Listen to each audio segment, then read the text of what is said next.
बच्चों सिंप्लीफाइंग में आपका स्वागत है। हम लोग इंटीग्रेशन कर रहे हैं सब्स्टिट्यूशन मेथड से। देखो ये क्वेश्चन है tan x into sec square x by a plus b tan square x का होल स्क्वायर।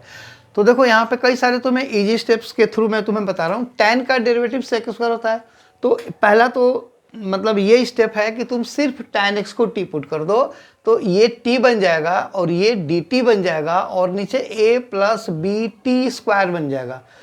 फिर इस स्टेप के बाद तुम्हें फिर से कुछ ना कुछ सब्स्टिट्यूट करना पड़ेगा, क्योंकि ऊपर t है जो कि t स्क्वायर का डेरिवेटिव होता है, ठीक है ना। तो पूरे चीज को तुम t पुट कर सकते हो, ठीक है ना। बाद में t नहीं y या z जो भी पुट करो।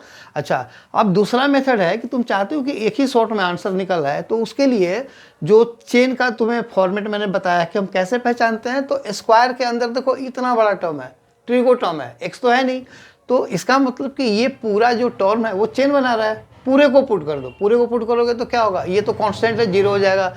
ये कांस्टेंट इनटू में तो ऐसे ही रहेगा। बाकी बचा tan स्क्वायर एक्स, तो तुम मेंटली भी कैलकुलेट करो। tan स्क्वायर एक्स का डेरिवेटिव पहले 2 tan x आएगा और फिर sec स्क्वायर एक्स आएगा। ऊपर वो टर्म पड़ा हुआ है ना, वो डायरेक्टली dt बन जाएगा, ठीक है। तो मैं इस पूरे को ले रहा हूँ, ठीक है ना।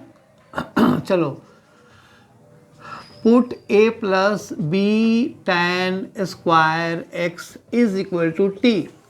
दिस इम्प्लाइज, ये तो जीरो हो गया, तो फिर b, अब देखो b तो ऐसे ही रहेगा ना। अब tan स्क्वायर एक्स का डेरिवेटिव चेन से निकलेगा। पहले स्क्वायर है तो उसके अंदर वाले चीज को x पढ़ो, एक्स स्क्वायर का 2x, तो पहले आएगा 2 tan x और फिर स्क्वायर का हिसाब से हो गया तो tan x बचा, तो tan x का sec square x dx is equal to dt। Therefore अब देखो ये पूरा देखो tan x sec square x dx, तो तुम पहले चाहो तो लिख लो इसको भी, tan x into sec square x d x equal to 1/2b dt। So implies i is equal to, ये लो 1/2b को बाहर लिखो, और अब ऊपर जो tan x sec square d x है वो dt पे, तो ऊपर पर सब तुम्हें dt लिखना है और नीचे क्या लिखना है, इसको तुमने t माना था तो ये t स्क्वायर हो गया। अब 1/t स्क्वायर का डायरेक्टली अगर तुम्हें फॉर्मूला याद है ना, -1/t, तो लिखो। अदरवाइज इसको पहले ऊपर लेकर के जाओगे तो t टू द पावर -2 होगा, फिर t टू द पावर -2 + 1 करोगे तो -1 एंड डिवाइडेड बाय -1, तो -1/t है ना। तो ये सब फास्ट कैलकुलेशन के लिए फॉर्मूलेज जो है ना उनको हमेशा याद रखो। तो ये हो गया -1/2b into -1/t plus c, यानी कि -1/2b into t plus c.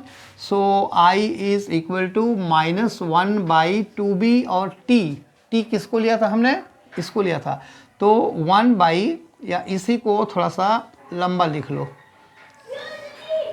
ठीक है, -1/2b इंटू टी, यानी कि ब्रैकेट में a plus b tan square x plus c, ठीक है।